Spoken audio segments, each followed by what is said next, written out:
महिमा परम प्रभु श्री अरविंद पाद पद्म अशेष भक्तिपूत प्रणति। गत सप्ताह आम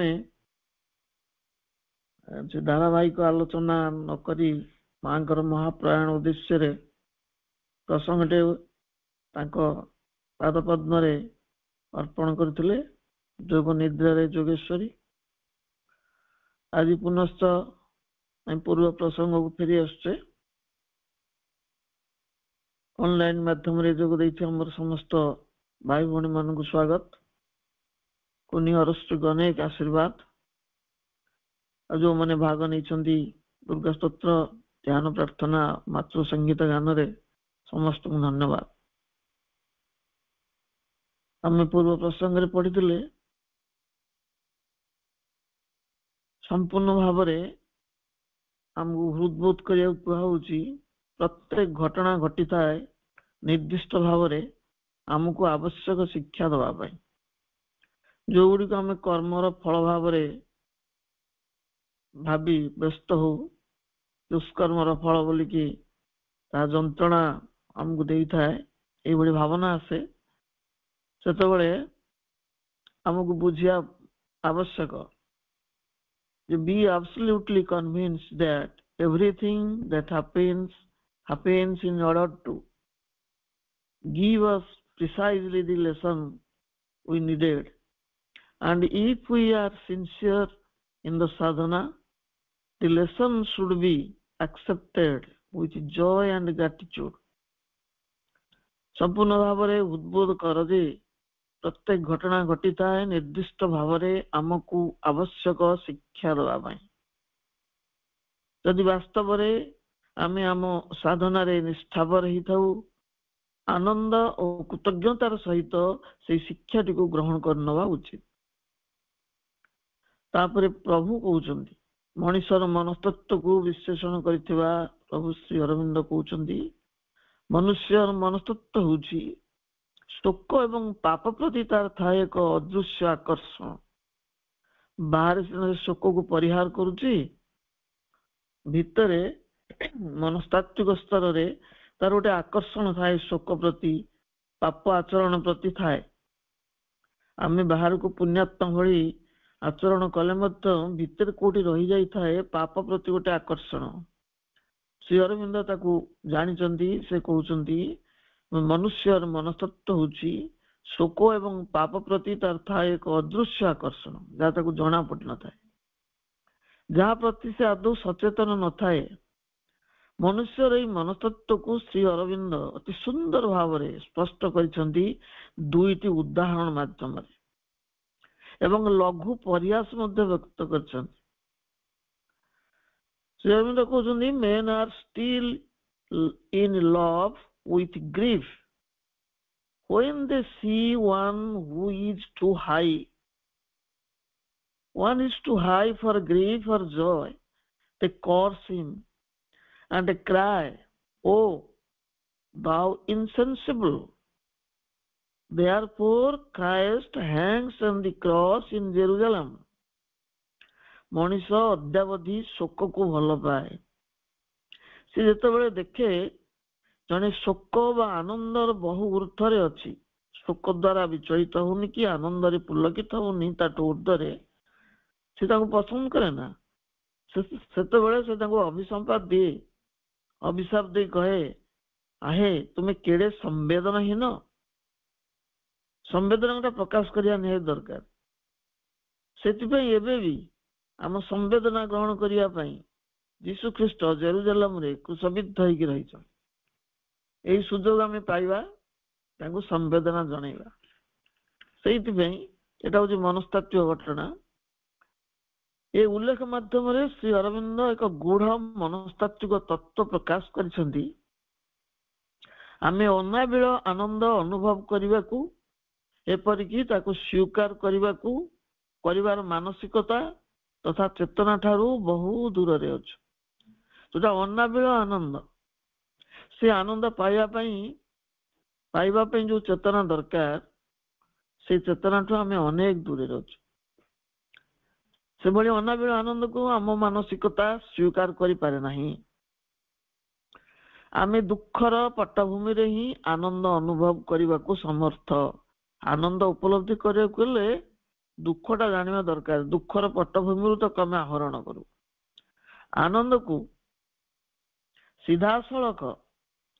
ଆନନ୍ଦକୁ ସିଧାସଳଖ ଅନୁଭବ କରିବା ପୂର୍ବରୁ ଆମେ ବେଦନାର ସ୍ପର୍ଶ ହୁଏତ ଅଚେତନ ଭାବରେ ଚାହିଁଥାଉ, ସଚେତନ ଭାବରେ ନୁହଁ।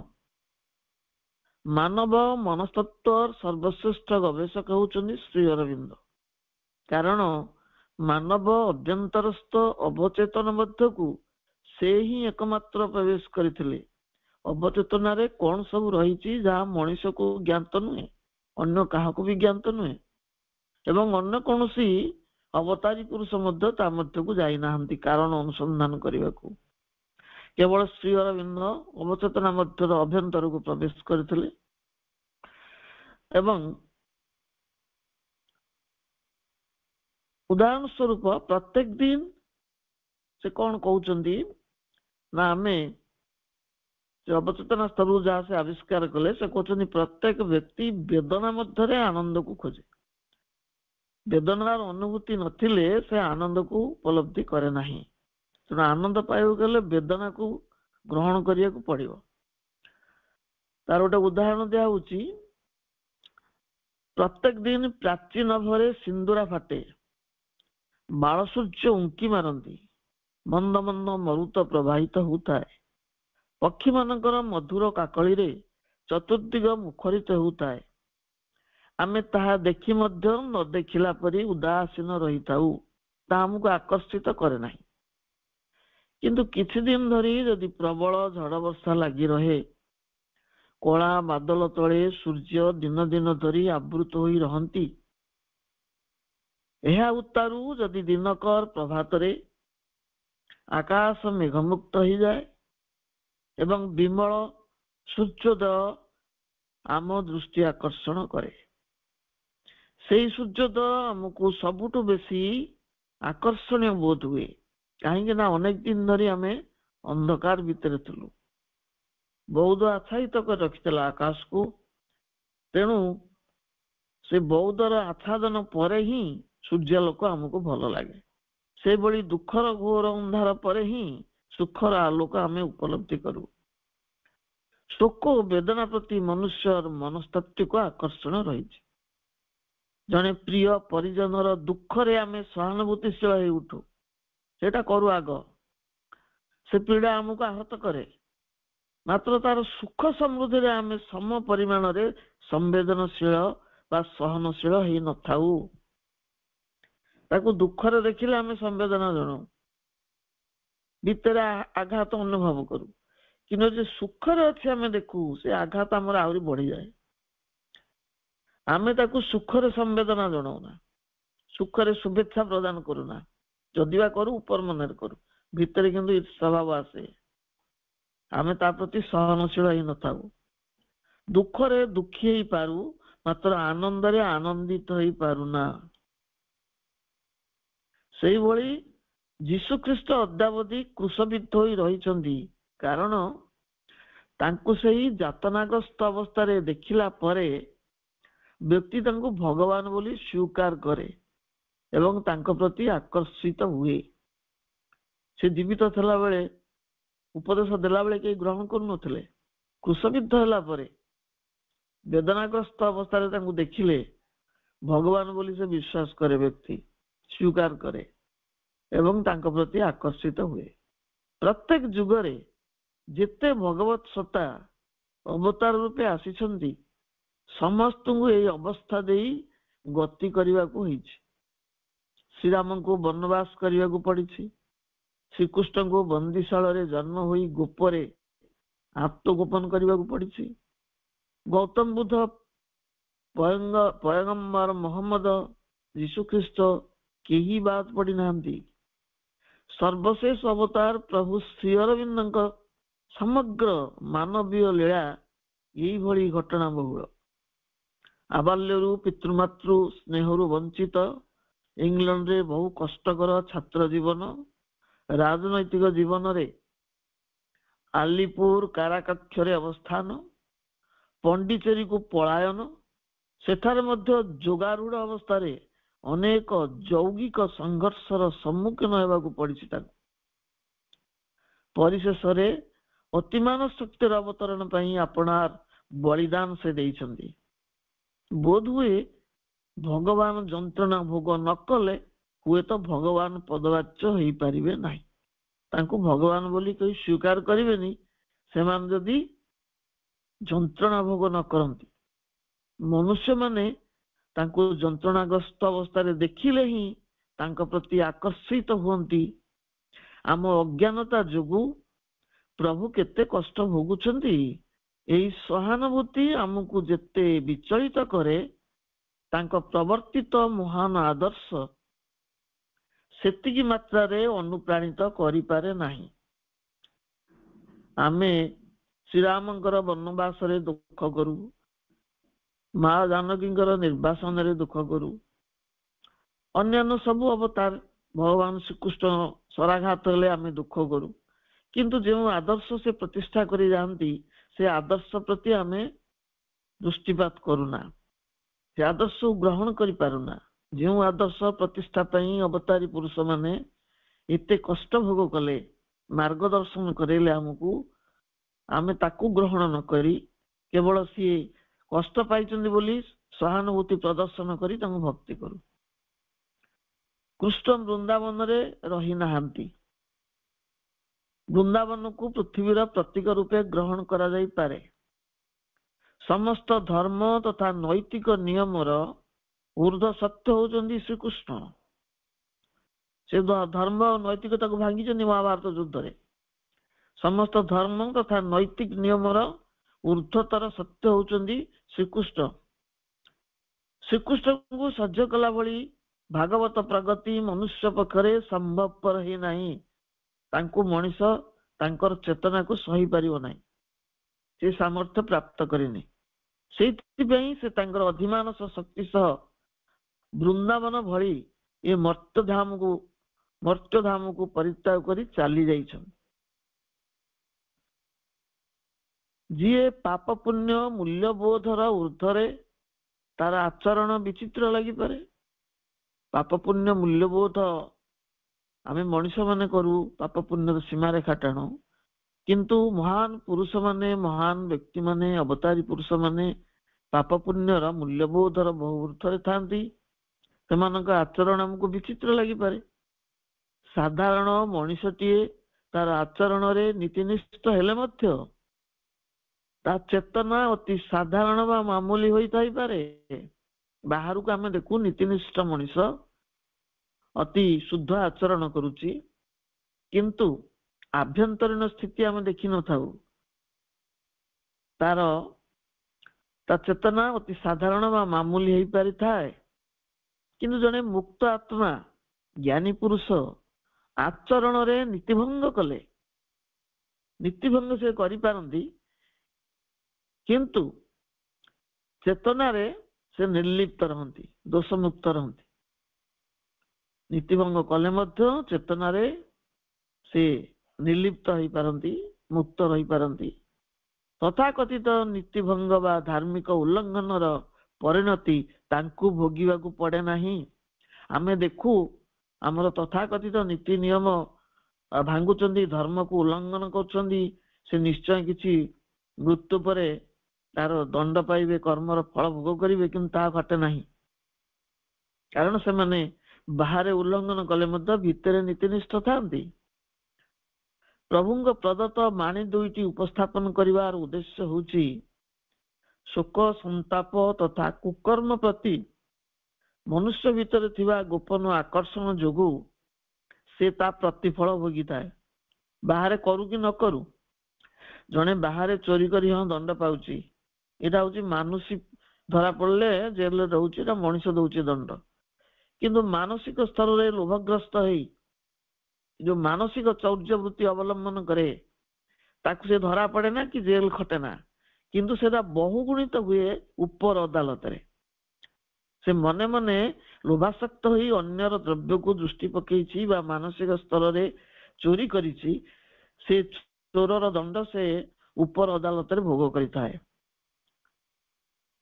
ତେଣୁ ଆମେ ପ୍ରଭୁଙ୍କ ପ୍ରଦତ୍ତ ବାଣୀ ଏଇଥିପାଇଁ ଉପସ୍ଥାପନ କରାଯାଇଛି।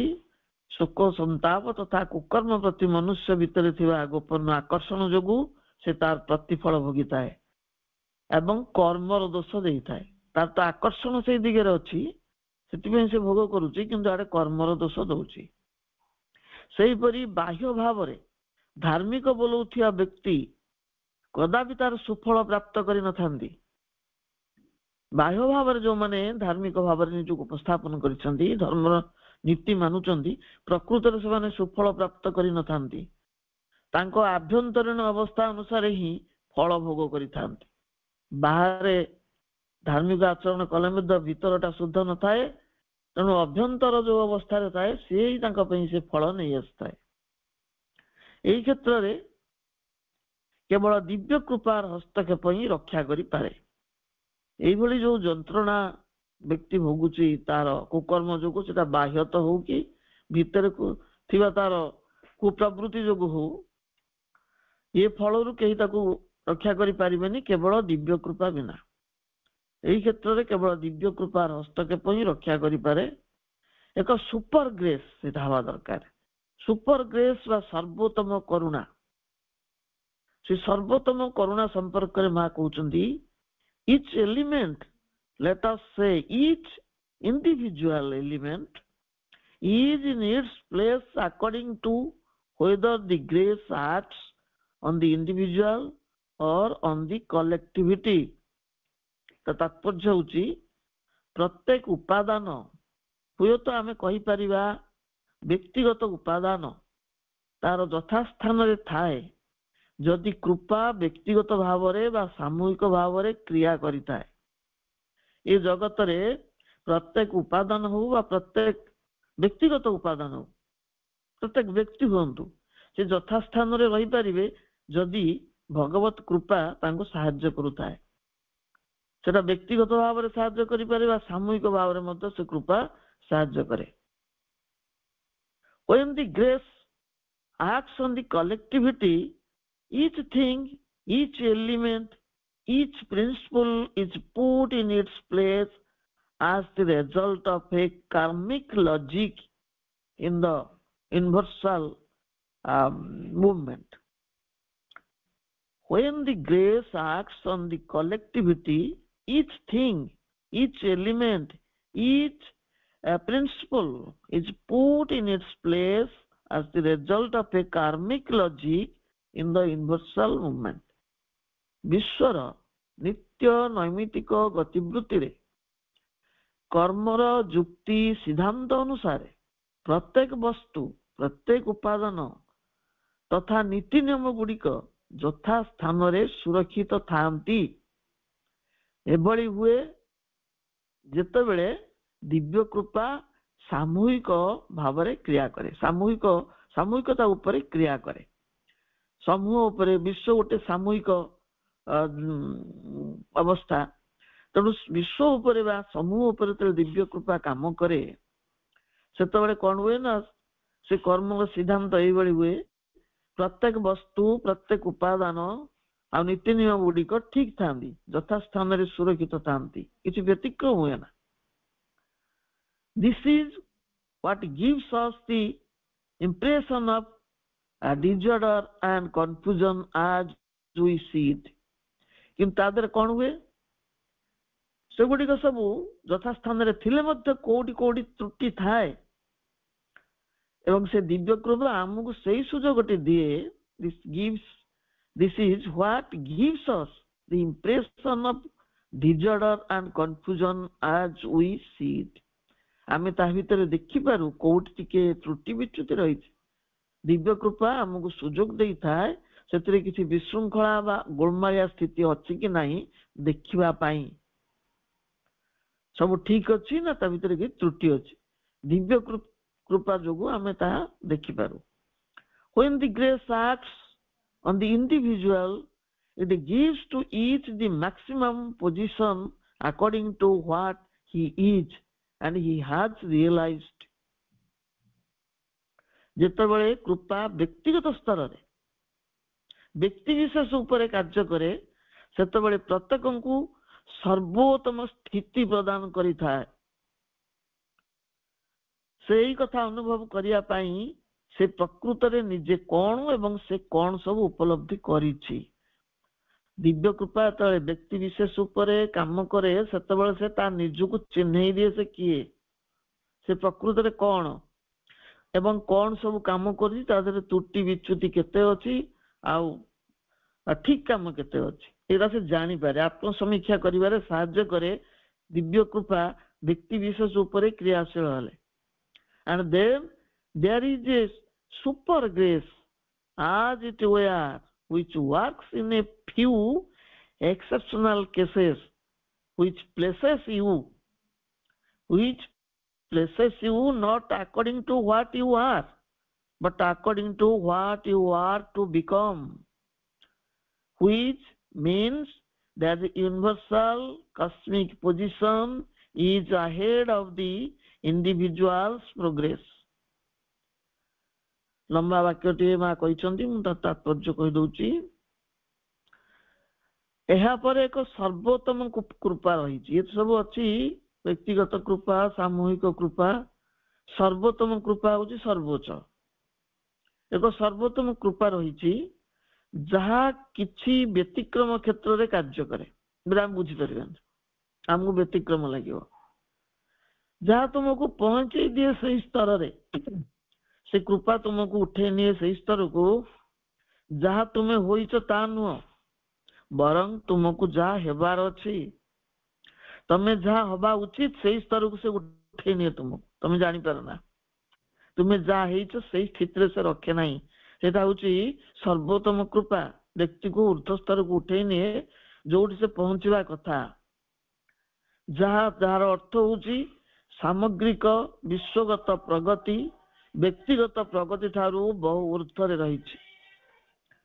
ସାମଗ୍ରିକ ବିଶ୍ୱଗତ ପ୍ରଗତି ବ୍ୟକ୍ତିଗତ ପ୍ରଗତି ଠାରୁ ବହୁ ଉର୍ଦ୍ଧ୍ୱରେ ରହିଛି। ଯେତେ ଗୁଡିଏ କୃପା କୁହାଗଲା, ବ୍ୟକ୍ତିଗତ, ସାମୂହିକ ବା ସାମଗ୍ରିକ ଏବଂ ସର୍ବୋଚ୍ଚ ହଉଛି ବିଶ୍ୱଗତ। ଆଉ ଏ ବ୍ୟକ୍ତିଗତ କୃପା ବ୍ୟକ୍ତିଗତ ପ୍ରଗତି କରାଏ, ସାମୂହିକ କୃପା ସାମୂହିକ ପ୍ରଗତି କରାଏ, କିନ୍ତୁ ସର୍ବୋଚ୍ଚ ସ୍ତରରେ ରହେ ବିଶ୍ୱଗତ ପ୍ରଗତି। ସର୍ବୋତ୍ତମ କୃପା ସେଇ ସ୍ତରରେ କାମ କରେ। ବାସ୍ତବରେ ଦିବ୍ୟ କୃପା କ୍ରିୟା କରିବାର ତିନୋଟି ସ୍ତର ରହିଛି। ଦିବ୍ୟ କୃପା କାମ ତିନୋଟି ସ୍ତରରେ କରେ। ଗୋଟିଏ ସାଧାରଣ ସ୍ତର, ଗୋଟିଏ ମଧ୍ୟମ ଓ ଅନ୍ୟଟି ସର୍ବୋତ୍ତମ ସ୍ତର। ପ୍ରଥମଟି ବ୍ୟକ୍ତିଗତ, ଦ୍ୱିତୀୟଟି ସାମୂହିକ ଆଉ ତୃତୀୟଟି ବିଶ୍ୱାତ୍ମକ। ପ୍ରାଥମିକ ସ୍ତରରେ ବ୍ୟକ୍ତି ବିଶେଷ ବ୍ୟକ୍ତିଗତ ଭାବରେ କିଛି ଅସୁବିଧାରେ ପଡ଼ିଲେ ବା ବିଶୃଙ୍ଖଳାର ସମ୍ମୁଖୀନ ହେଲେ ଉଦ୍ଧାର ପାଇଁ କୃପାର ଆବାହନ କରିଥାଏ।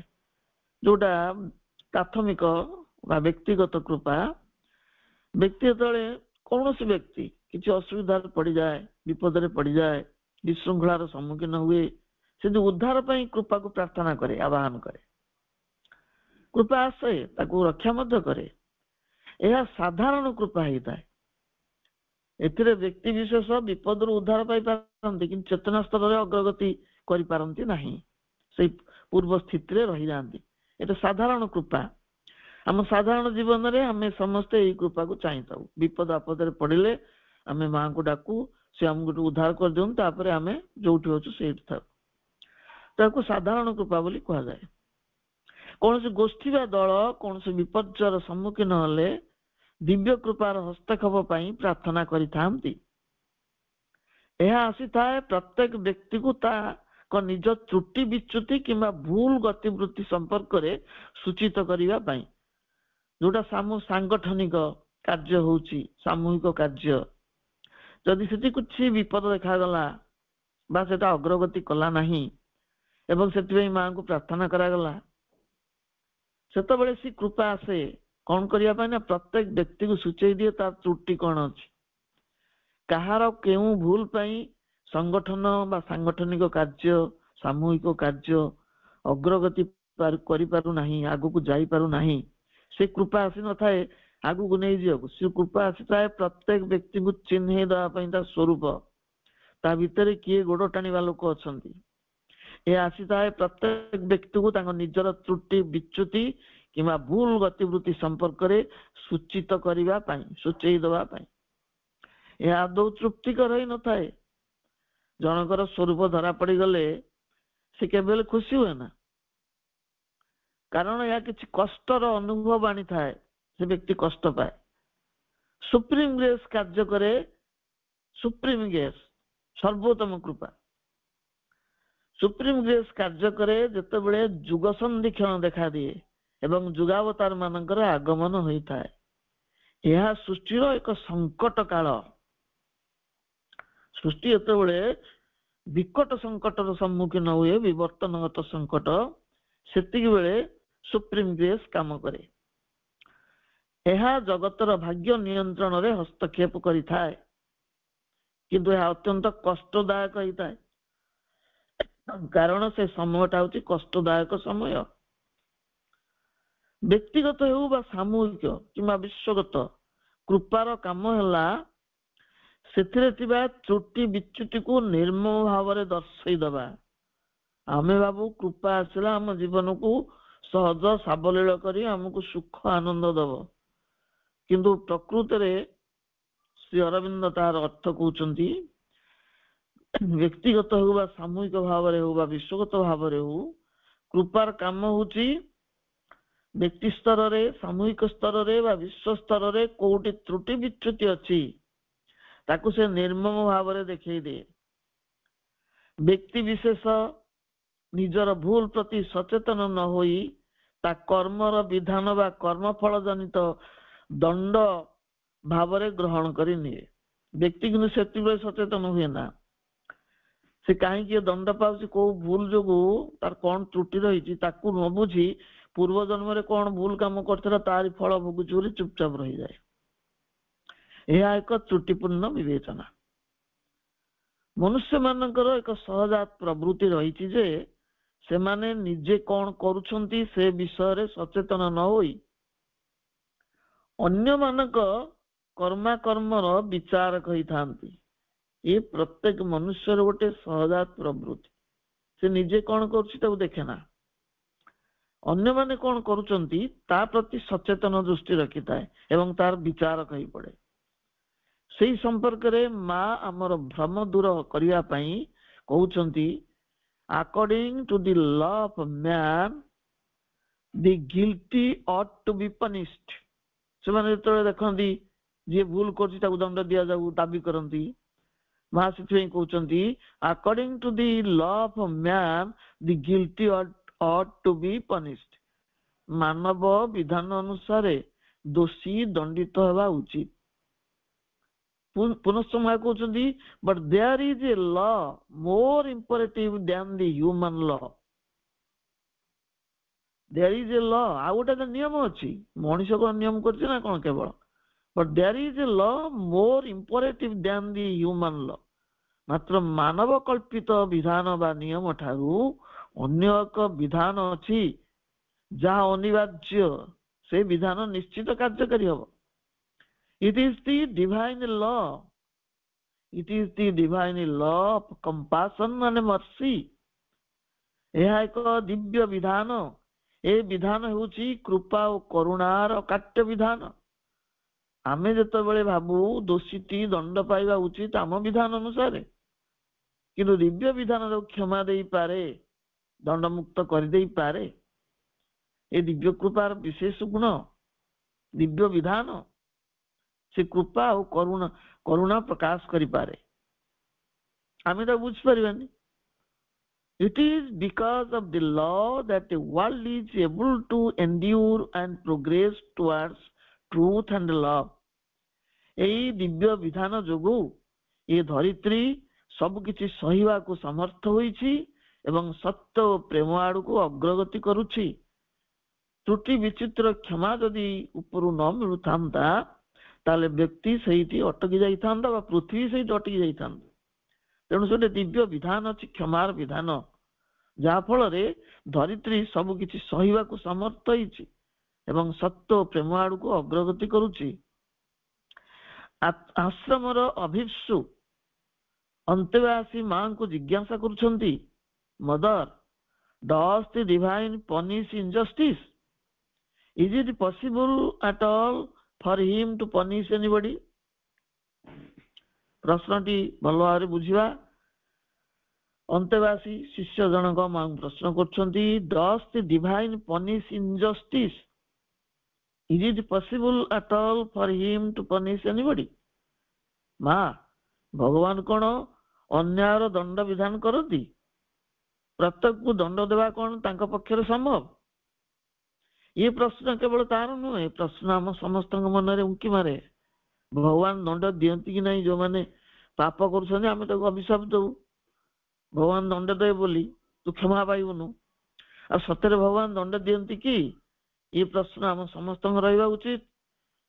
ମାଙ୍କର ଉତ୍ତର ଥିଲା, the divine does not see things as man do and has no need to punish or reward. The divine does not see things as man do and has no need to punish or reward. Each and every action carries in itself its fruit and its consequences. ମାନବୀୟ ଦୃଷ୍ଟିକୋଣ ଅନୁସାରେ ଭଗବାନ କିଛି ଦେଖନ୍ତି ନାହିଁ, ତେଣୁ ସେ କାହାକୁ ଦଣ୍ଡିତ ବା ପୁରସ୍କୃତ କରିବାର ଆବଶ୍ୟକତା ନଥାଏ। ପ୍ରକୃତରେ ଭଗବାନ କାହାକୁ ଦଣ୍ଡ ଦିଅନ୍ତିନି କି କାହାକୁ ପୁରସ୍କାର ଦିଅନ୍ତିନି। ସାକ୍ଷୀ ପୁରୁଷ ନିର୍ବିକାର। ତାହେଲେ ଏଗୁଡା ସବୁ ଆସେ କାହିଁ ଦଣ୍ଡ ପୁରସ୍କାର? Each and every action carries in itself its fruit and consequences. ପ୍ରତ୍ୟେକଟି କ୍ରିୟା ତାର ଫଳ ଓ ପରିଣତି ଆପେ ବହନ କରିଥାଏ। ଯୋଉ କ୍ରିୟାଟି ସେ କରିଥାଏ, ଯୋଉ କର୍ମଟି ସିଏ ତାହା ବହନ କରିଥାଏ, ସେ ଫଳ ବା କର୍ମକୁ ସେ ବହନ କରିଥାଏ। ମାନବ ଜୀବନର ଗତିପଥ ସହଜ ସରଳ ନୁହେଁ।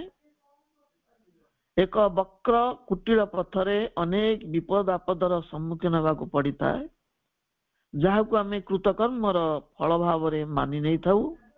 ମା କିନ୍ତୁ ଏକ ଭିନ୍ନ ଉତ୍ତର ଦେଇଛନ୍ତି, danger and risk are part of every forward movement. Without them nothing would ever steer, and also they are indispensable for molding the character of those who want to progress. ବିପଦ ଓ କ୍ଷତିର ସମ୍ଭାବନା ହେଲା ପ୍ରତ୍ୟେକ ଅଗ୍ରଗତିର ଏକ ଅଂଶ। ଏସବୁ ବ୍ୟତୀତ କିଛି ବି ଆଲୋଡ଼ିତ ହେଇପାରିବ ନାହିଁ, କିଛି ଆନ୍ଦୋଳିତ ହେଇପାରିବ ନାହିଁ। ଏବଂ ଯେଉଁମାନେ ଅଗ୍ରଗତି ନିମନ୍ତେ ଆଶାୟୀ, ସେମାନଙ୍କ ଚରିତ୍ର ନିର୍ମାଣ ପାଇଁ ଏସବୁ ମଧ୍ୟ ଅତି ଦରକାର।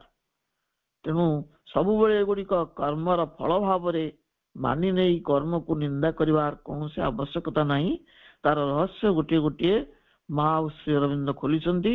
ଆଜି ସମୟ ଅତିକ୍ରାନ୍ତ ହେଇଛି, ଆଉ ଅଳ୍ପ ସମୟ ରହିଛି। ମୁଁ ପରବର୍ତ୍ତୀ ଯୋଉ ପ୍ରସଙ୍ଗଟିକୁ କଣ୍ଟିନ୍ୟୁ କରିବା, ସେଇଟା ଆମର ଆଦି ବ୍ୟାଧି ଉପରେ ରହିଛି।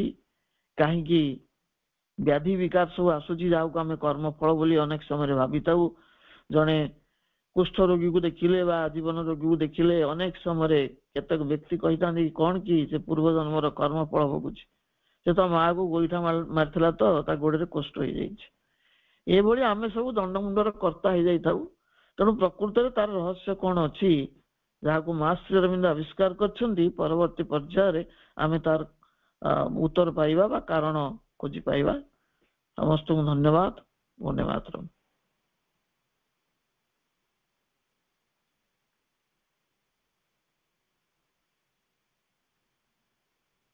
ଧନ୍ୟବାଦ ବାପା, ବହୁତ ସୁନ୍ଦର ଆଲୋଚନା ଥିଲା। ଧନ୍ୟବାଦ।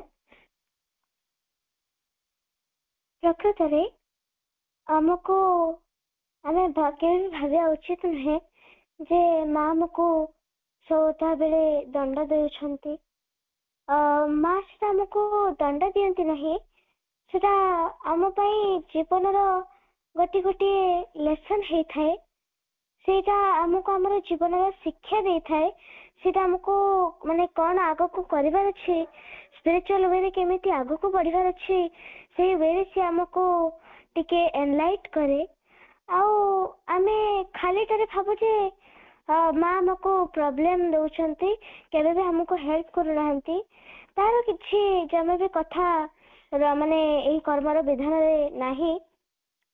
ଯେକୌଣସି ବି ମା କହୁଛନ୍ତି ଯେ ଯୋଉମାନେ ଭାବୁଛନ୍ତି ଯେ ମୁଁ ତାଙ୍କୁ ପନିଶ କରୁଛି ସେମାନେ କିଛି ବି ପାଇପାରିବେନି, ଆଉ ଯୋଉମାନେ ମାଙ୍କୁ ବିଲିଭ ହିଁ କରୁଛନ୍ତି ସେମାନେ ଭାବୁଛନ୍ତି ଯେ ଯୋଉମାନେ ରିଅଲ ସ୍ପିରିଚୁଆଲ ଲାଇଫ କୁ ବଞ୍ଚୁଛନ୍ତି ଆଉ ଭାବୁଛନ୍ତି ଯେ ନା ମାଙ୍କ ଛଡା ମୋର କେହି ବି ନାହିଁ, ମାନେ no one in my life is there without mother and Sri Aurobindo। ଯେତେବେଳେ ଏହି ଜିନିଷଟି ଆମ ଭିତରେ ରହିଥିବ ସେତେବେଳେ ମା ନିଜେ କହୁଛନ୍ତି ଯେ ମତେ ତାକୁ କିଛି ପ୍ରୋବ୍ଲେମ ଦବା ଦରକାର ନାହିଁ ବା କିଛି ଲେସନ ଦବା ଦରକାର ନାହିଁ ବା ତାକୁ କିଛି ମାନେ ହାପି କରାଇବା ଦରକାର ନାହିଁ, ମାନେ ମୋର ଆଶୀର୍ବାଦ ହିଁ ତା ପାଇଁ ଗୋଟେ ହ୍ୟାପିନେସ, ଗୋଟେ ଡିଭାଇନ ହ୍ୟାପିନେସ ହେଇକି ଆସିବ। ମାନେ ତାହେଲେ ଆମେ କାହିଁକି ଏତେ ମାନେ ଭାବୁଛୁ ଯେ ମା ହିଁ ଆମକୁ ସବୁ ଦୁଃଖ କଷ୍ଟ ଦେଉଛନ୍ତି? ପ୍ରକୃତରେ ତ ଆମେ ନିଜେ ପ୍ରୋବ୍ଲେମ ଗୁଡିକ ଡାକୁଛୁ ଯେ ଆ ପ୍ରୋବ୍ଲେମ ମୁଁ ତା ଫେସ୍ କରିବି। ଆମେ ତାକୁ କହୁନୁ ଯେ ପ୍ରୋବ୍ଲେମ ଆମର ଶରୀର, ଆମର ପ୍ରାଣ ଆଉ ମନ, ଏଇ ତିନୋଟି ଯୋଉ ଜିନିଷ ରହିଛି, ଏଇ ତିନୋଟି ଜିନିଷ ମାନେ ପ୍ରୋବ୍ଲେମକୁ ଆମ ପାଇଁ ଡାକି ଆଣୁଛନ୍ତି। ଏଇ ତିନୋଟି ଜିନିଷକୁ ବି ଆମେ ଆମର କଣ୍ଟ୍ରୋଲ ଭିତରେ ରଖିପାରିବା, କିନ୍ତୁ ଆମେ ଯେତେବେଳେ ସେଇ ପୁରୀ ସେଇ ଫଲସୁଡରେ ଡୁବିକି ଅଛେ, ଏଇ ତିନିଟା ତ ଆମକୁ ବେଶୀ ସାଥ ଦଉଛନ୍ତି। ଆମେ ତ ସତ୍ତାକୁ ଭୁଲି ଯାଇଛେ, ଆମର ଚୈତ୍ୟ ସତ୍ତା ତାକୁ ଆମେ ଭୁଲି ଯାଇଛେ। ଆମେ ଭୁଲି ଯାଇଛେ ଯେ ଆମର ହୃଦୟ ପଦ୍ମରେ ଗୋଟେ ଘର ଅଛି ଯୋଉଠିକି ମା ରୁହନ୍ତି, ପ୍ରଭୁ ରୁହନ୍ତି, ଆଉ ସେଇଠି ଆମେ ତାଙ୍କୁ ହଟେଇ ଦେଇକି ସେଇ ମନ ପ୍ରାଣ ଶରୀରକୁ ଆମେ ବସେଇକି ରଖିଛୁ। ସେଇଥିପାଇଁ ଆଜି ଆମେ ଏତେ ପ୍ରୋବ୍ଲେମ ଦେଖୁଛୁ। ଆଉ କିନ୍ତୁ ଏଇ ପ୍ରୋବ୍ଲେମ ଗୁଡିକ ଏଇ ତିନୋଟି ଜିନିଷ ବିଷୟରେ ପାଇଁ ଆସେ। ମାଙ୍କ ବିଷୟରେ ତ ଏକଦମ ଏଠି ମାଙ୍କର ବିଷୟରେ କିଛି କଥା ହିଁ ନାହିଁ ଯେ ମା ଆମକୁ ପ୍ରୋବ୍ଲେମ ଦଉଛନ୍ତି। ମା ଯୋଉ ଜିନିଷ ଗୁଡିକ ଦିଅନ୍ତି, ଛୋଟ ଛୋଟ ଜିନିଷ ଗୁଡିକ, ସେଟା ଆମର ସ୍ପିରିଚୁଆଲ ୱେରେ ଗୋଟେ ମାନେ କିଛି ସମୟ ପାଇଁ ଆମକୁ ବୋଧେ ଆମକୁ ଲାଗିପାରେ ଯେ ସେଟା ଆମକୁ ଗୋଟେ ହାର୍ମ କରୁଛି, କିନ୍ତୁ ସେଟା ଗୋଟେ ହାର୍ମ ନୁହଁ, ସେଟା ହଉଛି ଗୋଟେ ସ୍ପିରିଚୁଆଲ ୱେରେ ସେଇଟାକୁ ଆମ ଗୋଟେ ଯେମିତି ଗୋଟେ ବୁଷ୍ଟ ସେଟା ଆମ ପାଇଁ। ମା ଯୋଉଟା ଦିଅନ୍ତି ଆମେ ତାକୁ ପ୍ରସାଦ ଭାବରେ ଯଦି ଗ୍ରହଣ ନ କରିକି ଯଦି ଗୋଟେ ବିଟର ଗଡ ଭଳିଆ ଆମେ ତାକୁ ଗ୍ରହଣ କରିବା, ତାହେଲେ ଅବଭିୟସଲି ଆମକୁ ସେଟା ପିତା ଲାଗିବ। ଯଦି ଆମେ ତାକୁ ମିଠା ପ୍ରସାଦ ଭାବିକି ଯଦି ଗ୍ରହଣ କରିବା, ତାହେଲେ ନିଶ୍ଚୟ ଭାବରେ ତାର ଆମକୁ ଭଲ ଫଳ ମିଳିବ। ଆଉ ମା ଯାହା ବି ଦିଅନ୍ତି ଆମକୁ ତାକୁ ଗ୍ରାଟିଟ୍ୟୁଡ ଆଉ ଜୟ ସହିତ ଆମେ ତାକୁ एक्सेप्ट କରିବା ଉଚିତ। ଯଦି ଆମେ ତାକୁ एकदम ରାଗିକି एकदम ଭଗବାନକୁ ବ୍ଲେମ କରି କରି ତାକୁ ଗ୍ରହଣ କରିବା, ଆମେ ତାକୁ ଜଷ୍ଟ ଦେଖିପାରିବା, ଆମେ ତାକୁ ଗ୍ରହଣ ହିଁ କରିପାରିବାନି। ଆଉ ସେଇ ଯୋଉ ଦେଖୁ ବି ଥିବା ଆମକୁ ପ୍ରୋବ୍ଲେମ ହଉଥିବ। ସେଇଥିପାଇଁ ଆମକୁ ଜଷ୍ଟ ମୁଁ କହିଲି ଗୋଟେ ଛୋଟ ମେସେଜ କହିବା ପାଇଁ ଚାହିଁବି ଯେ ଯୋଉ ବି ପ୍ରୋବ୍ଲେମ ଆମ ଲାଇଫରେ ଆସୁଛି ସେଟା ଏଇ ତିନୋଟି ଯୋଉ ଜିନିଷ ରହିଛି ଆମ ଭିତରେ, ମନ ପ୍ରାଣ ଶରୀର ମନ ପ୍ରାଣ ଶରୀର, ଏଇ ତିନୋଟି ଜିନିଷ ପାଇଁ ହିଁ ସେଇଟା କଜ ହଉଛି।